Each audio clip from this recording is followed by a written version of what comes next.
નમસ્કાર મિત્રો, શ્રી કૃપાલુ શૈક્ષણિક સંકુલ યુટ્યુબ ચેનલમાં આપનું હાર્દિક સ્વાગત છે। આવા જ એજ્યુકેશનલ વિડીયો જોવા માટે લાઇક, શેર અને સબસ્ક્રાઇબ કરવાનું ભૂલતા નહીં। બાર સાયન્સના યા લેક્ચરમાં સરસ બધી ચર્ચા કરી આપણે સ્કંદન વિશે। તો ત્યારે આપણે સ્કંદન શક્તિ સમજ્યા પછી ઘણા બાળકોએ મને પૂછ્યું કે સર સ્કંદન મૂલ્ય એટલે શું, સ્કંદન મૂલ્ય કોને કહેવાય? જો કે ગયા લેક્ચરમાં મેં ચર્ચા કરેલી જ હતી, પણ બન્યું એવું કે ટેકનિકલ ખામીને કારણે લેક્ચર થોડો કટ થઈ ગયો છે। 15 મિનિટ જેવો લેક્ચર કટ થઈ ગયો છે, એટલે આજે જે પણ એમાં રહી ગયું છે, તમારી જે રિક્વેસ્ટ હતી કે સાહેબ મને ઘણા બાળકોએ પૂછ્યું કે સ્કંદન મૂલ્ય વિશે તમે સમજાવજો, સ્કંદન શક્તિ વિશે તો આપણે ચર્ચા કરી છે, પણ સ્કંદન મૂલ્ય વિશેની ચર્ચા એમાં થઈ હતી, પણ લેક્ચર કટ થયો હોવાના કારણે તમારા સુધી પહોંચ્યું નહીં। તો આજે આપણે બહેતરીન રીતે ચર્ચા કરીએ।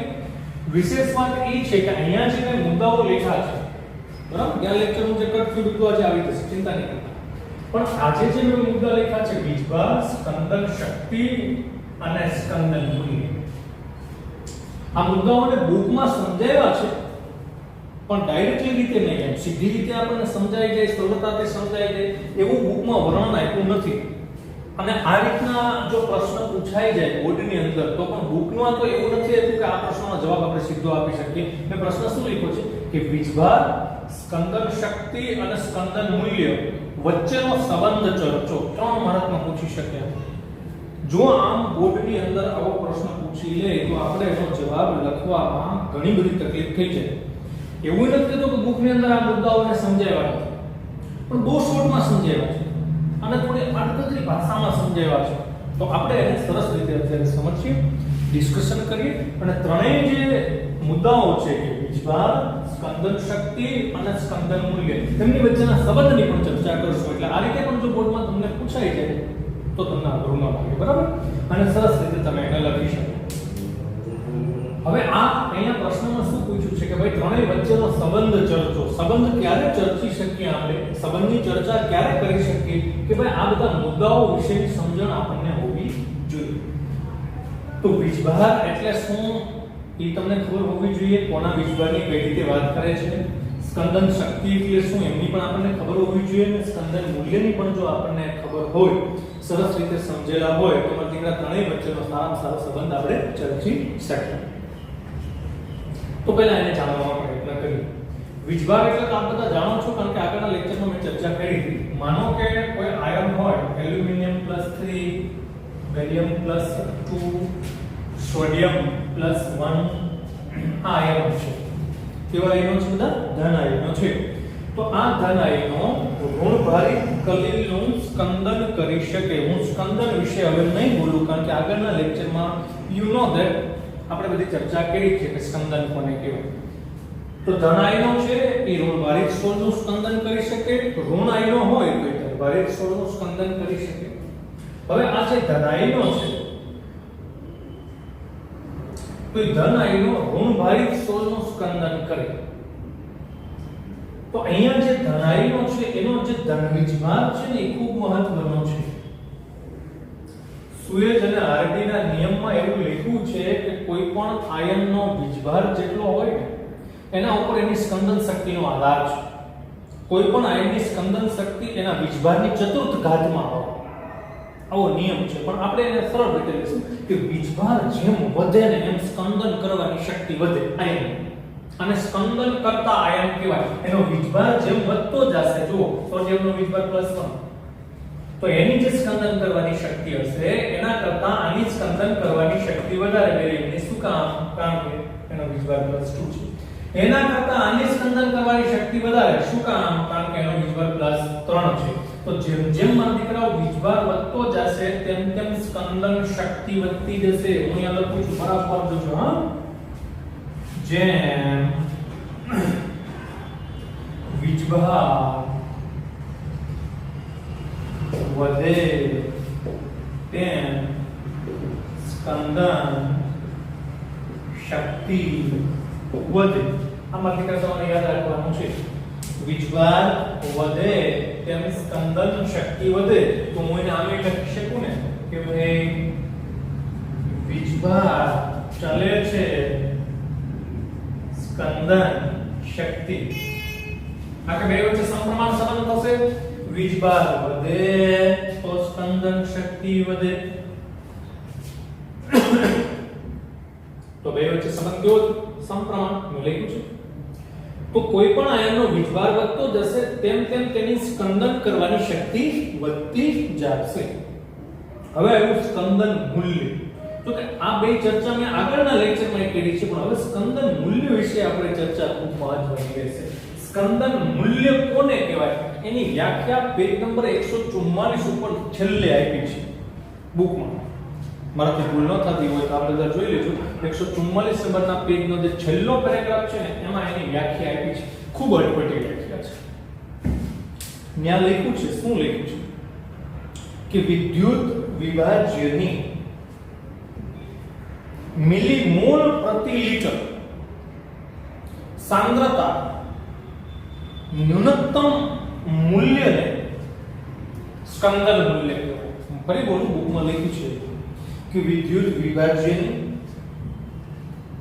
मिलीमोल प्रति लीटर एकम में सांद्रता न्यूनतम मूल्य ने स्कंदन मूल्य कहेवाय હવે ઈ વ્યાખ્યા 5 વખત વાંચશે તો ન સમજે બરાબર એટલે ઈને ઈ વ્યાખ્યાને હું સરળ રીતે મારા દીકરાઓને રજૂ કરું છું બરાબર એ લખતો નથી બુકમાં છે બરાબર મેં બોલી છે બે વખત તમે વાંચી લેજો 144 પેજ નંબરના છેલ્લા પેરેગ્રાફમાં આપ્યું છે કે વિદ્યુત વિભાજ્યની મિલીમોલ પ્રતિ લિટર એકમ सांद्रताના ન્યૂનતમ મૂલ્યને તેનું સ્કંદન મૂલ્ય કહેવામાં આવે છે હવે એમાં કંઈ સમજાશે નહીં એટલે એને હું સરળ રીતે તમને અહીંયા સમજાવું છું કે તમારી પાસે 1 લિટર સપોઝ કલીલ સોલ છે કલીલ દ્રાવણ પણ દ્રાવણ પ્રમાણ લખી શકાય સોલ એટલે કલીલનું દ્રાવણ બરાબર કલીલનું દ્રાવણ ન હોય એટલે સોલ 1 લિટર કલીલ સોલ તમારી પાસે હોય તો એ 1 લિટર કલીલના દ્રાવણમાં ફરી કહું છું દ્રાવણ ન બોલાય સોલ જ બોલવું પડે તો તમને સમજાઈ જાય એટલા માટે હું દ્રાવણ શબ્દ બોલું છું 1 લિટર કલીલ દ્રાવણમાં એટલે કે કલીલ સોલમાં જેટલા પણ કલીલ છે એનું સંપૂર્ણ સ્કંદન કરવા માટે તમારે બહારથી કેટલો વિદ્યુત વિભાજ્ય ઉમેરવો પડે એના મિલીમોલ જથ્થો જે તમારે ઉમેરવો પડે એને કહેવાય એનું સ્કંદન અને મને યાદ થાય બુકની અંદર જે વ્યાખ્યા લખી છે એનું મૂલ્ય યાદ થાય કે વિદ્યુત વિભાજ્યના મિલીમોલ પ્રતિ લિટર એકમમાં સાંદ્રતાના ન્યૂનતમ મૂલ્ય જેનું સ્કંદન મૂલ્ય કહેવાય એવું લખ્યું છે આનો મતલબ શું થયો ચોખ્ખો મતલબ એવો થયો કે 1 લિટર કલીલ સોલમાં રહેલા ઈ વ્યાખ્યાને હું શૈલી ભાષામાં કન્વર્ટ કરું છું 1 લિટર કલીલ સોલમાં રહેલા તમામ કલીલનું સંપૂર્ણ સ્કંદન કરવા માટે જોઈતા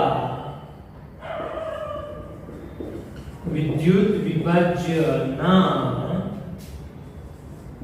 મિલીમોલ ત્યાં લખ્યું મિલીમોલ પ્રતિ લિટર એનો મતલબ થાય કે 1 લિટરમાં જેટલા પણ કલીલ છે ને એ બધા જ કલીલનું સ્કંદન કરવા માટે વિદ્યુત વિભાજ્યનો મિલીમોલમાં કેટલો જથ્થો ઉમેરવો મિલીમોલ પ્રતિ લિટર એકમમાં સાંદ્રતાના ન્યૂનતમ મૂલ્યને બુકના શબ્દ છે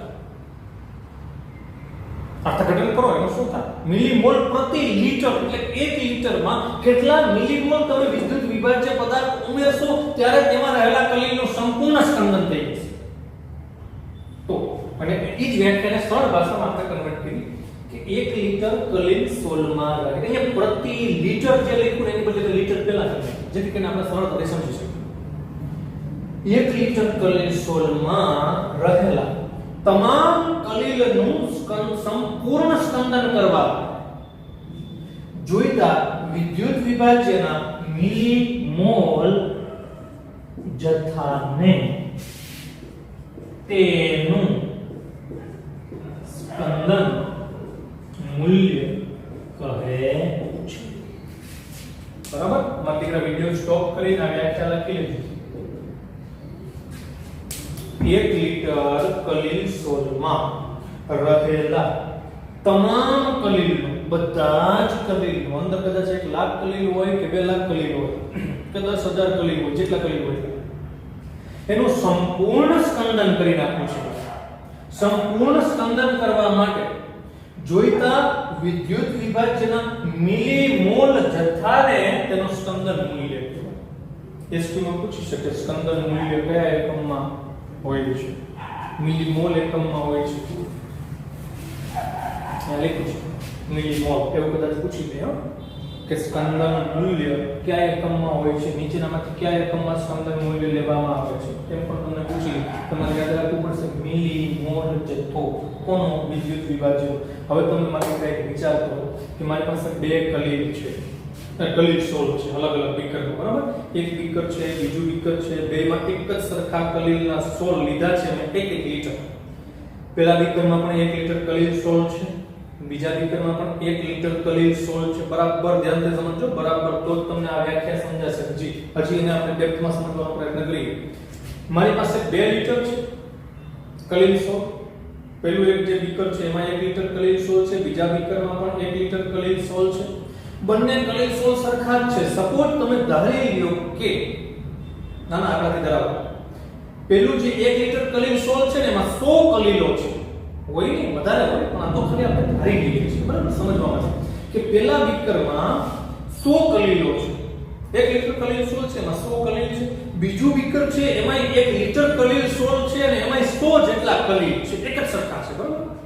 હવે હું સ્કંદન કરવા માટે એકની અંદર હું સોડિયમ ઉમેરું છું, વિદ્યુત વિભાજ્ય પદાર્થ હું સોડિયમ ઉમેરું છું. તો બીકર જે છે એની અંદર 1 લીટર કલીલ સોલમાં 100 કલીલો છે. કેટલા કલીલો છે? 100. તો એ 100 કલીલનું સ્કંદન કરવા માટે મારે સોડિયમ કેટલો ઉમેરવો પડશે? 100 સોડિયમના આયનો મારે ઉમેરવા પડશે, કારણ કે +1 છે ને, એટલે એક ધન આયન છે કે 1 કલીલનું સપોઝ સ્કંદન કરે, તમે ઉધારી લો, બરાબર? 100 કલીલ કે હોય ને, કલીલ વધારે કરતા હોય, પણ તો ખાલી સમજવા માટે તમને કહું છું.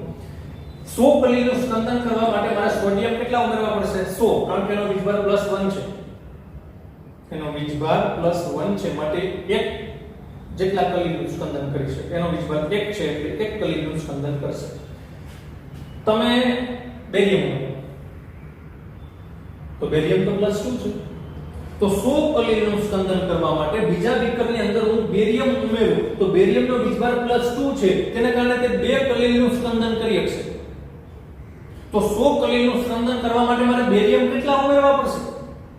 એક બેરિયમ 2 કલીલનું સ્કંદન કરી નાખે તો 100 કલીલ છે, 100 કલીલનું સ્કંદન કરવા માટે મારે બેરિયમ કેટલા ઉમેરવા પડશે? 50. જો હું 50 બેરિયમ ઉમેરીશ એટલે 100 કલીલનું સ્કંદન થઈ જશે, કારણ કે એનો વીજભાર +2 હોવાને કારણે એક બેરિયમ +2 2 કલીલનું સ્કંદન કરી નાખશે. તો 50 હું એમાં બેરિયમ ઉમેરી એટલે 100 કલીલનું સ્કંદન થઈ જશે. એટલે સમજો. બીજા 100 કલીલ છે પહેલા બીકરમાં, એમનું સ્કંદન કરવા માટે સોડિયમ ઉમેર્યો. સોડિયમ તો +1 છે, +1 હોવાને કારણે એક જ ધનભારિત એક જ વીજભાર છે એનો +1, તેને કારણે તે 1 કલીલનું સ્કંદન કરશે. તો 100 કલીલોનું સ્કંદન કરવા માટે હવે એક સોડિયમ 1 કલીલનું સ્કંદન કરે તો 100 કલીલોનું સ્કંદન કરવા માટે મારે 100 જેટલા સોડિયમ ઉમેરવા પડશે. ભાઈ સાહેબ સમજો, અહીંયા એનો વીજભાર +1 છે, એક જ વીજભાર છે એટલે 1 કલીલનું સ્કંદન કરે છે, તેથી 100 કલીલનું સ્કંદન કરવા માટે મારે 100 સોડિયમ ઉમેરવા પડે. આનો વીજભાર 2 છે, તેથી તે 2 કલીલનું સ્કંદન કરી શકે. 1 બેરિયમ +2 2 કલીલનું સ્કંદન કરે તો 100 કલીલોના સ્કંદન કરવા માટે મારે 50 ઉમેરવા પડશે. તો સ્વાભાવિક છે સોડિયમ કરતા મારે બેરિયમનો જથ્થો ઓછો ઉમેરવો પડ્યો. તો બેરિયમનું સ્કંદન મૂલ્ય સોડિયમ કરતા ઓછું થશે, કારણ કે સોડિયમ કરતા બેરિયમનો વીજભાર વધારે ને વીજભાર વધારે તો સ્કંદન શક્તિ વધારે, સ્કંદન શક્તિ વધારે તો જોઈતો જથ્થો ઓછો. એ જથ્થો છે ને એને સ્કંદન મૂલ્ય કહેવાય. સોડિયમ કરતા બેરિયમનો જથ્થો ઓછો જોયો મતલબ કે સોડિયમ કરતા બેરિયમનું સ્કંદન મૂલ્ય ઓછું થયું. ખૂબ અટપટું છે પણ એકદમ સહેલી રીતે મેં સમજાવ્યું. આશા રાખું કે તમે સમજી ગયા હશો. સોડિયમ કરતા બેરિયમનો વીજભાર વધ્યો તો સ્કંદન કરવાની કેપેસિટી વધી. એક સોડિયમ +1 છે, એક જ કલીલનું સ્કંદન કરે. અહીંયા બેરિયમ +2 છે તો એક બેરિયમ +2 2 કલીલનું સ્કંદન કરે. તો તો 100 કલીનું સ્કંદન કરવા માટે સોડિયમ 100 ઉમેરવા પડે, પણ 100 કલીનું સ્કંદન કરવા માટે બેરિયમ કેટલા ઉમેરવા પડશે? 50, કારણ કે એક બેરિયમ 2 કલીનું સ્કંદન કરી નાખે છે. આમ સોડિયમ કરતા બેરિયમનો જથ્થો ઓછો જોયો સ્કંદન કરવા માટે. શું કામ? કારણ કે આના કરતા આનો વીજભાર વધારે છે, બેરિયમનો વીજભાર વધારે છે, એટલે સ્કંદન શક્તિ વધારે છે, અને સ્કંદન શક્તિ વધારે છે તો સ્કંદન કરવા માટે એનો જથ્થો ઓછો જોઈએ. એટલે કે સોડિયમ કરતા બેરિયમનું સ્કંદન મૂલ્ય ઓછું છે. આમ સ્કંદન શક્તિ વધે તો સ્કંદન મૂલ્ય ઘટે. સ્કંદન મૂલ્ય આ ત્રણેય પદ વચ્ચેનો સંબંધ થઈ ગયો. જોઈશું. વીજભાર વધે તો સ્કંદન શક્તિ વધે, સ્કંદન શક્તિ વધે તો સ્કંદન કરવા માટે ઉમેરવો પડતો જથ્થો ઘટે. એ ઉમેરવા પડતા જથ્થાને જ કહેવાય એનું સ્કંદન મૂલ્ય. તો ત્રણેય પદ વચ્ચેનો સંબંધ શું થયો? તો કે કોઈ પણ આયન હોય એનો વીજભાર વધશે, વીજભાર વધશે અને સ્કંદન શક્તિ વધે. સ્કંદન શક્તિ વધે તો કલીનું સ્કંદન કરવા માટે તેમાં ઉમેરવો પડતો એનો જથ્થો ઘટે, એટલે કે સ્કંદન મૂલ્ય ઘટે. તો હવે તમે ડેફિનેટલી સમજી ગયા છો કે સ્કંદન મૂલ્ય એટલે શું? તો કે કોઈ પણ કલીનું સંપૂર્ણ સ્કંદન કરવા માટે એમાં જે વિદ્યુત વિભાજનનો જથ્થો ઉમેરવો પડે એને કહેવાય સ્કંદન મૂલ્ય. એ મિલીમોલ એકમમાં લેવામાં આવે છે. બરાબર? આશા રાખું દીકરા બરાબર તમે સમજ્યા હશો. હજી પણ તમને આમાંથી નાનો એવી પણ જો કંઈ સવાલ થાય મસ્ટ બી ટેલ મી. બોર્ડમાં 100% હશે. કાં આમાંથી એસક્યુ હશે, કાં આમાંથી પ્રશ્ન હશે. સમજ્યા છો ને? હવે તમે વિચારો કે મારી પાસે ત્રીજું એક બીકર છે, એમાં 100 કલી. પહેલા બીકરમાં 100 કલી, એનું સ્કંદન કરવા માટે સોડિયમ નાખ્યો.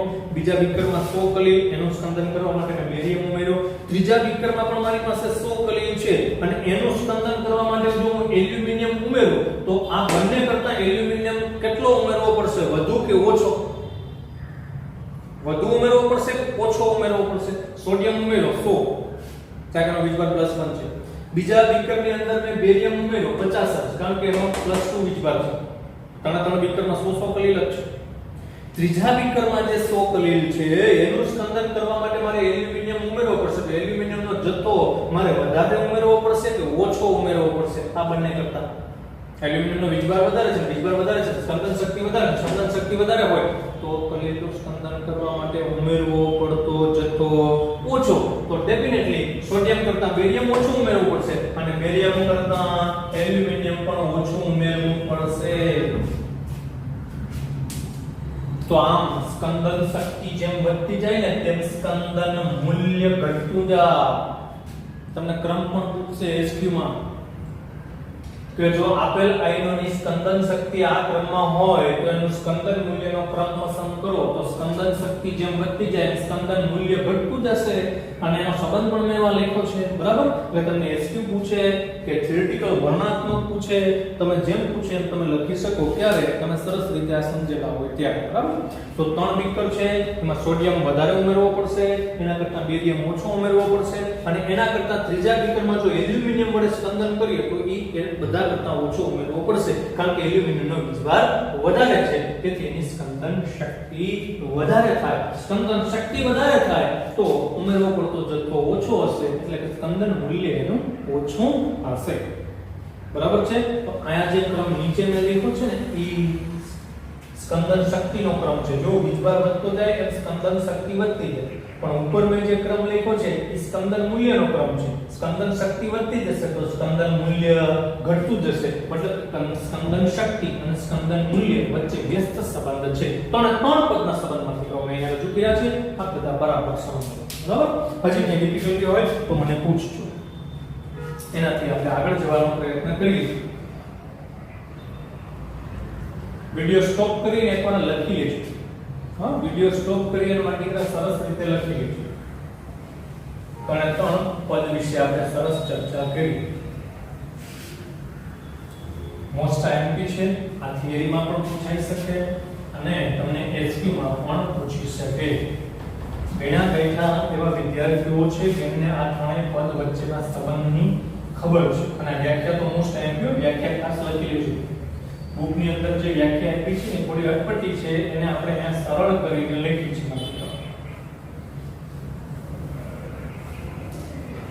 તો વિડિયો વિડિયો સ્ટોપ કરી વ્યાખ્યા લખી લેજો એવી હું તમારી પાસે આશા રાખું છું. અને હોમવર્કમાં વ્યાખ્યા 3 વખત લખજો. એક વખત વધારે લખજો, 2 વખત તો હોમવર્ક કરો જ છો, એક વખત થોડું વધારે લખજો, યાદ રહેશે. એનાથી હવે આપણે આગળ જવાનો પ્રયત્ન કરીએ. તો નવો પ્રશ્ન આપણે લખશું દ્રવ અનુરાગી કલેલનું સ્કંદન સમજાવો. અત્યાર સુધી જે આગળ આપણે સ્કંદનની ચર્ચા કરી, દ્રવ વિરાગી કલીલના સ્કંદનની ચર્ચા કરી. હવે દ્રવ અનુરાગી કલીલના સ્કંદન વિશે આપણે સમજણ મેળવવાની છે. તો દ્રવ અનુરાગી કલીલ એટલે કેવા કલીલ? એવા કલીલ કે જેને માધ્યમ પ્રત્યે આકર્ષણ હોય. ભાઈ સાહેબ, એવા કલીલ કે જેને માધ્યમ પ્રત્યે આકર્ષણ હોય એને દ્રવ અનુરાગી કલીલ કહેવાય. અને એનું આપણે સ્કંદન કરવાનું છે. તો એમાં બે બાબતો બહુ મહત્વની છે આવા કલીલમાં. વીજભાર અને દ્રાવક યોજન. કેવા કલીલ છે? તો કે માધ્યમ પ્રત્યે આકર્ષણ ધરાવતા કલીલો છે દ્રવ અનુરાગી કલીલ. એમાં બે બાબતો મહત્વની છે, એક એનો વીજભાર અને એક એનો દ્રાવક યોજન. હવે જુઓ, તમારા કલીલ જ એવા છે કે જેને માધ્યમ પ્રત્યે આકર્ષણ છે. તો એ માધ્યમ પ્રત્યે આકર્ષણ ધરાવતા હોય એ ઘટનાને કહેવાય દ્રાવક યોજન. એ માધ્યમ પ્રત્યે એટલું બધું આકર્ષણ ધરાવતા હશે કે જેને કારણે એ કલીલો ભેગા થવાનો પ્રયત્ન કરશે નહીં. કારણ કે માધ્યમ પ્રત્યે આકર્ષણ છે, અંદરો અંદર આકર્ષણ નથી. કલીલને કલીલ પ્રત્યે આકર્ષણ નથી, કલીલને માધ્યમ પ્રત્યે આકર્ષણ છે. એટલે કંઈ નહીં કરો ને તો પણ ડેફિનેટલી માધ્યમમાં એકદમ છૂટા રહેશે. સમજો? જરા ઇન્ટિગ્રિટી સમજવાનો પ્રયત્ન કરો, ઘટનાની આજુબાજુ જવાનો પ્રયત્ન કરો. તમે કહી જ દીધું છે કે તમારા કલીલ દ્રવ અનુરાગી છે, માધ્યમ પ્રત્યે આકર્ષણ ધરાવે છે. માધ્યમ પ્રત્યે આકર્ષણ છે, અંદરો અંદર વચ્ચે વચ્ચે આકર્ષણ નથી. કલીલને કલીલ વચ્ચે આકર્ષણ નથી, કલીલને માધ્યમ પ્રત્યે આકર્ષણ છે. કલીલ કલીલથી આકર્ષાતો નથી, કલીલ માધ્યમથી આકર્ષાય છે. તો ડેફિનેટલી કલીલ છૂટા છૂટા રહેશે. હા, કલીલ કલીલથી આકર્ષાતો હોય ને તો કલીલ ભેગા થઈ જાય, તમારે રોકવા માટે કંઈક કરવું પડે. પણ અહીંયા તો કલીલને માધ્યમ પ્રત્યે આકર્ષણ છે એટલે એનું દ્રાવક યોજન બહુ સારું છે. જે માધ્યમ છે એના પ્રત્યે એની યોજના બહુ સારી છે. કલીલ માધ્યમ પ્રત્યે આકર્ષાય, કલીલ કલીલથી આકર્ષાતો નથી, જેને કારણે કલીલ ભેગા થશે નહીં, એટલે કે સ્કંદન થશે. સ્કંદન એટલે શું? કલીલનું ભેગું થઈ નીચે બેસી ગયું. પણ અહીંયા તો કલીલ ભેગા નહીં થાય, કારણ કે કલીલને કલીલ સાથે આકર્ષણ નથી, કલીલને તો માધ્યમ પ્રત્યે આકર્ષણ છે. દ્રાવક યોજન બહુ સારું છે. અને પ્લસ એનો વીજભાર પણ એવી રીતે એમાં સેટ થયેલો હશે બાય નેચર. એવો સરસ રીતે સેટ થયેલો વીજભાર હોય કે જેને કારણે એના વીજભારને કારણે પણ તે આકર્ષાઈને ભેગા થતા નથી. વીજભાર હોય ન હોય એવું નહીં, વીજભાર હોય પણ વીજભાર થોડો ઓછો હોય, નાજુક એવો વીજભાર હોય જેને કારણે તે આકર્ષાઈને ભેગા થઈ શકતા નથી. એટલો પ્રબળ એનો વીજભાર નથી કે તે માધ્યમનું આકર્ષણ તોડી અને ભેગા થઈ જાય. એટલો પ્રબળ એના ઉપર વીજભાર નથી કે જેને કારણે વીજભારનું આકર્ષણ વધી જાય અને માધ્યમનું આકર્ષણ ઓછું થઈ જાય. ના ના ના, એને માધ્યમ પ્રત્યે આકર્ષણ વધારે છે. એટલે તો આપણે દ્રવ અનુરાગી કલીલ કહીએ છીએ. અને માધ્યમ પ્રત્યે એને આકર્ષણ વધારે છે, જેને કારણે માધ્યમથી આકર્ષાઈને છૂટછૂટ માધ્યમ પ્રત્યે આકર્ષણ વધારે છે તો અંદરો અંદર આકર્ષણ ઓછું થશે. કલીલને કલીલ પ્રત્યે આકર્ષણ ઓછું થશે. વીજભાર છે છતાં કલીલને કલીલ સાથે આકર્ષણ ઓછું થશે, એટલે કલીલ ભેગા થશે નહીં, કારણ કે કલીલને કલીલ સાથે આકર્ષણ ઓછું છે, જ્યારે કલીલનું માધ્યમ પ્રત્યે આકર્ષણ વધારે છે. એટલે કલીલ માધ્યમમાં છૂટા છૂટા રહેશે, સ્થાયી રહેશે, તમારે કંઈ કરવું નહીં પડે. બરાબર? વીજભાર પણ એનો ઓટોમેટિકલી સેટ હશે. હવે જો તમારે એનું સ્કંદન કરવું હોય તો તમે 12 થી વિદ્યુત વિભાજ્ય ઉમેરો. વિદ્યુત વિભાજ્ય માંથી બહારથી ઉમેર્યું. 1 ચમચી ભરીને એમાં મીઠું નાખે, 2 ચમચી નાખી. હવે બહારથી જો તમે વીજભાર ઉમેરશો તો તેને કારણે એને કુદરતી રીતે જે એનો વીજભાર સેટ થયેલો હતો ને એમાં ડિસ્ટર્બન્સ થશે. કારણ કે બહારથી તમે ચમચી ભરીને વિદ્યુત વિભાજ્ય ઉમેરો ને, હવે વિદ્યુત વિભાજ્ય અંદર જશે એટલે શું થશે? આયનીકરણ. માનો કે વિદ્યુત વિભાજ્ય તમે NaCl ઉમેર્યું તો આયનીકરણ થશે, મળશે શું? Na+ અને Cl-. હવે આવા આયનો અંદર ઉત્પન્ન થશે અધિક માત્રા, જરૂરિયાતથી વધુ પડતી માત્રામાં આયનો આવા ઉત્પન્ન થઈ જશે તો શું થશે? કલીલો પછી જે વીજભાર ધરાવતા આયનો છે એના પ્રત્યે આકર્ષાય.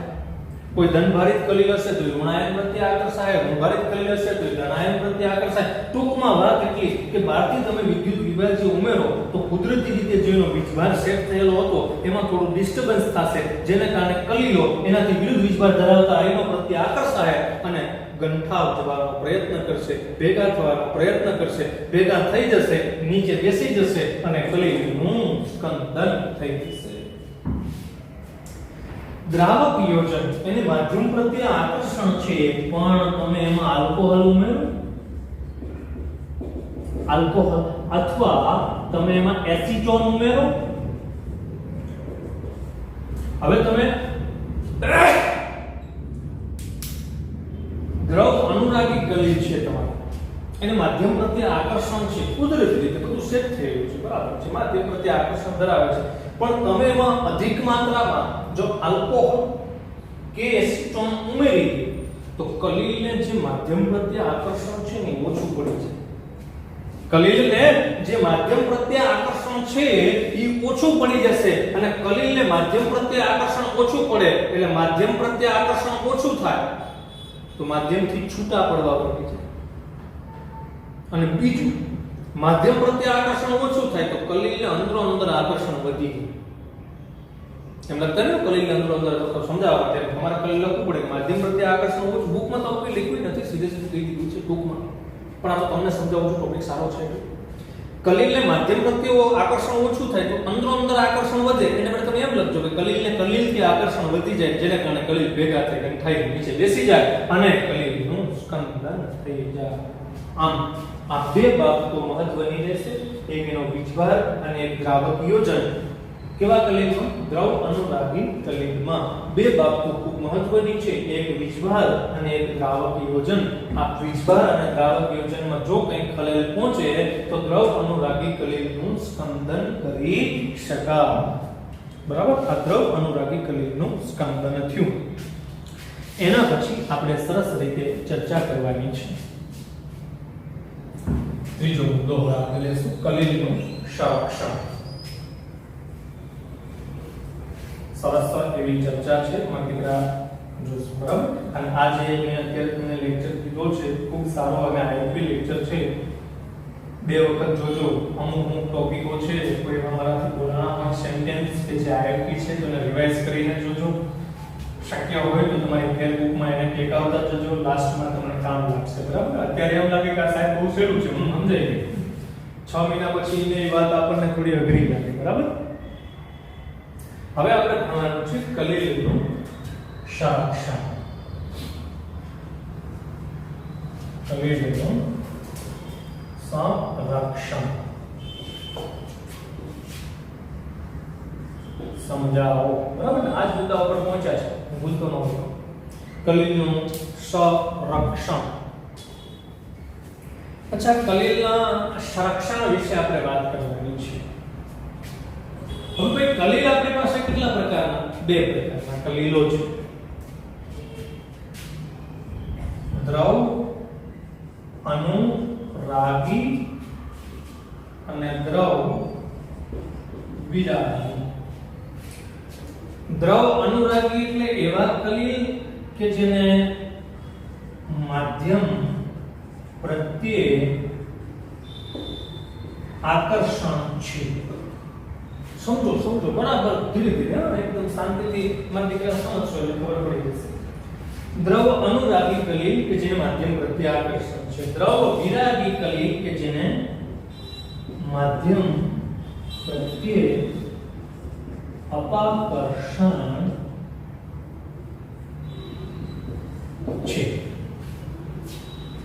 હવે એના સંરક્ષણ વિશે આપણે વાત કરવાની છે. તો દ્રવ વિરાગી કલિલમાં વિચારો એવા કલિલ કે જેને માધ્યમ પ્રત્યે અપાકર્ષણ છે. હવે એને જે માધ્યમમાં તમે ઉમેરા છે ને માધ્યમાં જેને જાણતી નથી. આપણે નાના હોય અને હોસ્ટેલમાં ભણવા મૂકે તો જે હોસ્ટેલમાં મૂકે ત્યાં જ આપણને જાણતી નથી તો શું થાય? ઘરે ભેગા સ્કંદન થઈ જાય. ઘર ભેગા ઘરના ફેમિલી સાથે પાછા મળી જાય સ્કંદન થઈ જાય. અહીંયા માધ્યમ પ્રત્યે અપાકર્ષણ ધરાવતા કલિલ છે. કલિલને જે માધ્યમમાં તમે ઉમેર્યા છે એ માધ્યમ પ્રત્યેને આકર્ષણ નથી તો ડેફિનેટલી માધ્યમથી છૂટા પડશે અને કલિલો ભેગા થવાનો પ્રયત્ન કરશે. માધ્યમ પ્રત્યે એને આકર્ષણ નથી, અપાકર્ષણ છે. કલિલને માધ્યમ પ્રત્યે આકર્ષણ નથી તો કલિલને કલિલથી આકર્ષણ હોય. બીજી વાત તમે એમ પણ સમજી શકો કે કલિલ માધ્યમ પ્રત્યે અપાકર્ષણ ધરાવે છે તો કલિલને માધ્યમ પ્રત્યે અપાકર્ષણ છે. માધ્યમમાં જેમાં ઉમેર્યા છે એમાં એને અપાકર્ષણ છે. માધ્યમ પ્રત્યે અપાકર્ષણ છે તો કલિલો માધ્યમથી છૂટા પડી જશે, ભેગા થઈ નીચે બેસી જશે, સ્કંદન થઈ જશે. અથવા તમે સેકન્ડ પોઈન્ટ ઉપર તમે એમ પણ લખી શકો કે કલિલને માધ્યમ પ્રત્યે અપાકર્ષણ છે તેથી કલિલને કલિલ પ્રત્યે આકર્ષણ વધારે છે જેથી કલિલો ભેગા થઈ અને સ્કંદન પામી જશે, નીચે બેસી જશે. આવા સંજોગોમાં જો એ કલિલને તમારે ભેગા ન થવા દેવા હોય અને કલિલને માધ્યમમાં છૂટા જ રાખવા હોય એટલે કે તમારે કલિલનું સંરક્ષણ કરવું હોય તો બહારથી તમારે એમાં સ્ટેબિલાઇઝર ઉમેરવું પડશે, સ્થાયી કારક પદાર્થ ઉમેરવો પડશે જેને સ્ટેબિલાઇઝર કહેવાય. H3PO4 ફોસ્ફોરિક એસિડ જેવા પદાર્થો એમાં ઉમેરવામાં આવે છે. ઘણા બધા પદાર્થો છે. આપણે સીધું લખીએ કોઈ વિદ્યુત વિભાજ્ય પદાર્થ એમાં ઉમેરવો પડશે કારણ કે સીધી રીતે તો કલિલ માધ્યમમાં એમ જ નથી. કારણ કે તમે જે માધ્યમમાં કલિલને ઉમેર્યા છે એ માધ્યમ પ્રત્યે તો એને અપાકર્ષણ છે એટલે માધ્યમથી જે છૂટા પડી ભેગા થઈ નીચે બેસવાનો પ્રયત્ન કરશે. માધ્યમ પ્રત્યે અપાકર્ષણ છે તો કલિલને જે માધ્યમમાં નાખ્યા છે એના પ્રત્યે અપાકર્ષણ છે તો કલિલને કલિલ પ્રત્યે આકર્ષણ થશે એટલે કલિલ ભેગા થઈ નીચે બેસવાનો પ્રયત્ન કરશે, સ્કંદન પામવાનો પ્રયત્ન કરશે. હવે જો એ ભેગા થાય સ્કંદન પામે છે એને તમારે રોકવા હોય, છૂટા જ રાખવા હોય તો કોઈક બહારથી એવો પદાર્થ ઉમેરો કે જે કલિલને છૂટા રાખી શકે. એને એનો સ્થાયીકારક પદાર્થ કહેવાય, સ્ટેબિલાઇઝર કહેવાય. ટૂંકમાં આપણે વિદ્યુત વિભાગ જે ઉમેરશું ત્યારે તે કલિલો માધ્યમમાં છૂટા રહેશે અને આપણે કલિલનું સંરક્ષણ કર્યું કહેવાય. જ્યારે તમે આ કલિલ વિશે વિચારો દ્રવ અનુરાગી એવા કલિલ કે જેને માધ્યમ પ્રત્યે આકર્ષણ છે. છોકરાને જે હોસ્ટેલમાં મૂક્યો ત્યાં મજા આવે છે તો ઘરે આવશે સ્કંદન પામશે નહીં. કલિલને તમે જે માધ્યમમાં ઉમેર્યા છે એ માધ્યમ પ્રત્યે તો એને આકર્ષણ છે એટલે માધ્યમમાં એને છૂટા રહેશે કારણ કે માધ્યમ પ્રત્યે આકર્ષણ ધરાવે છે. કલિલને માધ્યમ પ્રત્યે આકર્ષણ છે તો કલિલને કલિલથી આકર્ષણ. કલિલને માધ્યમ પ્રત્યે વધુ આકર્ષણ છે. દ્રવ અનુરાગી એનો મતલબ કે કલિલ માધ્યમ પ્રત્યે આકર્ષણ ધરાવે છે તો કલિલ કલિલથી અપાકર્ષણ ધરાવશે જેથી ભેગા નહીં થાય, ગંઠાશે નહીં, સ્કંદન નહીં પામે, નીચે નહીં બેસે. કલિલ માધ્યમમાં ઓટોમેટિકલી છૂટા રહેશે. ત્યાં તમારે બહારથી કંઈ ઉમેરવું નહીં. સ્ટેબિલાઇઝર પદાર્થ તમારે ઉમેરવો પડશે નહીં. કંઈ ઉમેરશો નહીં તો પણ કલિલો માધ્યમમાં છૂટા રહેશે કારણ કે કલિલને માધ્યમથી આકર્ષણ છે જેના કારણે કલિલને કલિલથી અપાકર્ષણ છે. કલિલને કલિલથી અપાકર્ષણ છે તો કલિલ ભેગા નહીં થાય, છૂટા રહેશે. આપોઆપ તે સંરક્ષણમાં રહે. સંરક્ષણ એટલે શું? કલિલને માધ્યમમાં છૂટા રાખવા. તમારે છૂટા રાખવા માટે કંઈ ઉમેરવું નહીં પડે કારણ કે એને માધ્યમ પ્રત્યે આકર્ષણ છે.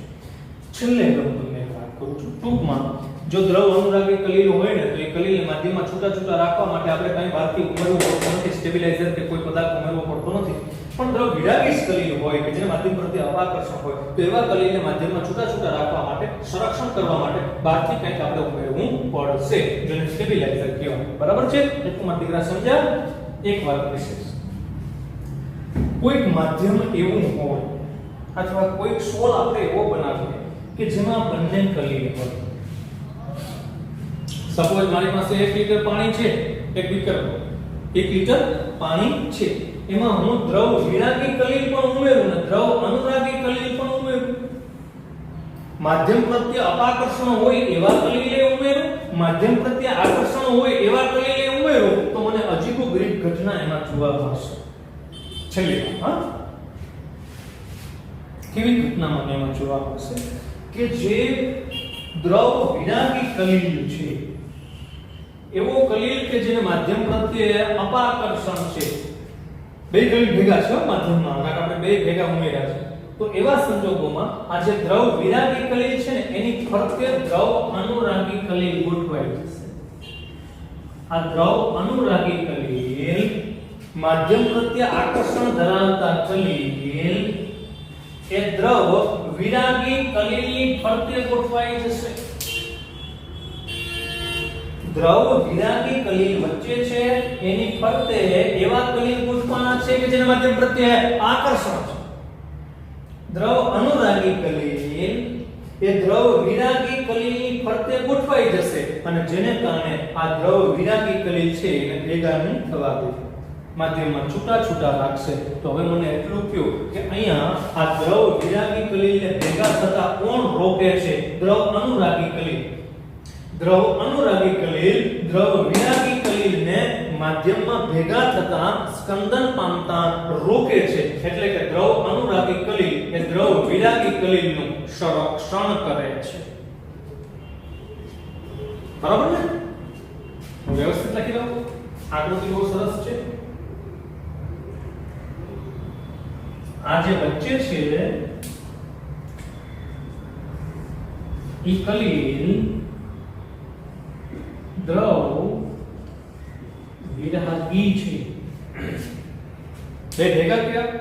1 લિટર પાણીમાં મેં દ્રવ વિરાગી કલીલે ઉમેર્યા થોડા એવા એમાં દ્રવ અનુરાગી કલીલે ઉમેર્યા. તો દ્રવ અનુરાગી કલીલ છે એને તો માધ્યમ પ્રત્યે આકર્ષણ છે એટલે તો છૂટા છૂટા જ રહેશે. પણ દ્રવ વિરાગી કલીલ છે એને માધ્યમ પ્રત્યે આકર્ષણ નથી, માટે ભેગું થવાનો પ્રયત્ન કરશે. પણ જેવા ભેગું થવાનો પ્રયત્ન કરે તો એને જેવા ભેગો થવાનો પ્રયત્ન કરશે એ પહેલા દ્રવ વિરાગી કલીલની ફરતે દ્રવ અનુરાગી કલીલ ગોઠવાઈ જશે. દ્રવ અનુરાગી કલીલ ગોઠવાઈ જશે.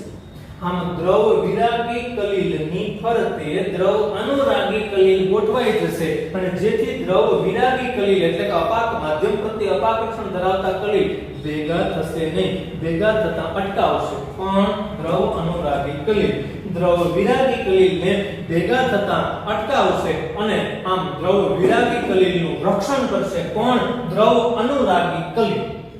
એટલે બોર્ડમાં એક કારણ પૂછે કે કારણ આપીને સમજાવો કે દ્રવ અનુરાગી કલીલ એ રક્ષણાત્મક કલીલ છે અથવા સંરક્ષક કલીલ છે. કારણ આપીને સમજાવો કે દ્રવ અનુરાગી કલીલ એ સંરક્ષક કલીલ છે. તો તમારે આ લખવું પડે, આ આકૃતિ પણ દોરવી પડે. બરાબર? અસ્તુ. જય હિન્દ, જય ભારત. કઈ ડિફિકલ્ટી હોય તો મારા દીકરા મસ્ત વિચારે.